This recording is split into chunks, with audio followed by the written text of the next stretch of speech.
sa pagtatanggol. Paano mo siya pagtatanggol? Sorry na. Kasi nga ganyan. Kiko Barzaga is a crazy man. And it's also, I mean, may kaanuhan din siya talaga. May alam mo yun, may parang mali din sa posting niya. Parang kung tayo, Hindi yun yung parang kanina sinabi nakukulto mo. tayo. Pero, wait lang kasi not yet done. Okay. Pero, in this corruption happening, na parang harap-harapan na tayong kinukupal, ginagago, tinatarantado ng government, I think, okay lang na may ganyan ting malakas ang loob. Medyo crazy tingin sa tingin ng iba. Sa tingin ng iba crazy na mang-splok ng ganyan. But it's okay. Kung ganyan tayo pinukupal ng tao, okay lang din namin nag-i-splok na parang crazy kasi yan malalakas ang loob niya. Pero I'm not saying he's crazy. I'm not a I'm not a psychometrician, psychologist. I don't have the You're a social worker. But I'm a social worker. And we are anti-corruption. Yes. And we try to understand people with that kind of behavior.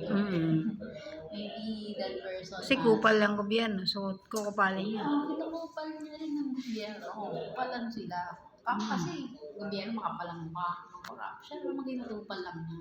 So I think kahit isa na nakapasok niya sa loob, okay lang. At least, siya alam niya, hindi yan manggaganyan kung walang alam niya. Correct. Hindi yan magsasalita ng ganyang mga kakupalan sa kongreso kung walang alam niya. May alam niyan, and I think he's smart. Kaya lang yung way of doing niya, to splok, is medyo crazy sa tingin ng ibang tao. Pero, ganun siguro yung way of ano niya. Diba? Again, maybe he can, pero you know, let him be. Oo, let him be. You do crazy things. Ano message mo na lang sa kanya? Doing crazy things. Message for My Kiko. message to Kiko Barzaga, you know, I'm for you. Oh. And you're for me. No. Baliw. Pares nga baliw. We're both crazy in love. Crazy, you know, I get you.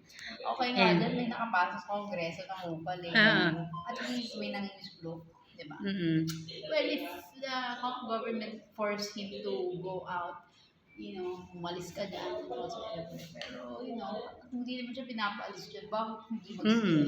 Magstay ka dyan, binoto ka ng tao eh. Yeah, and we support. Pero on democracy, kung nandiyan ka.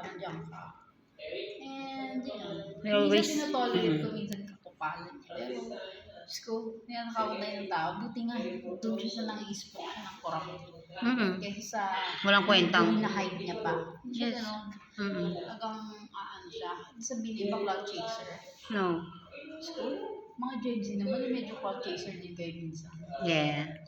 Mahilig din kayo, kung nandiyan kayo sa pwesto, ewan kung mag-cloud chaser. At siya ginagamit niya. Cloud chaser siya in the sense na to wake up people, this is happening real. Yes. May alam siya. Hindi yan magaganyan kung alam niya sa nangyayari sa loob. Tayo nasa labas tayo, Siya Yes. nasa loob na siya. Alam niya. Yes. Yun lang. Kung gusto niyo matino sa labas, pero sa loob, Correct. garapan. Okay. Hi, Kiko. Mag-kain ka na. We always support you.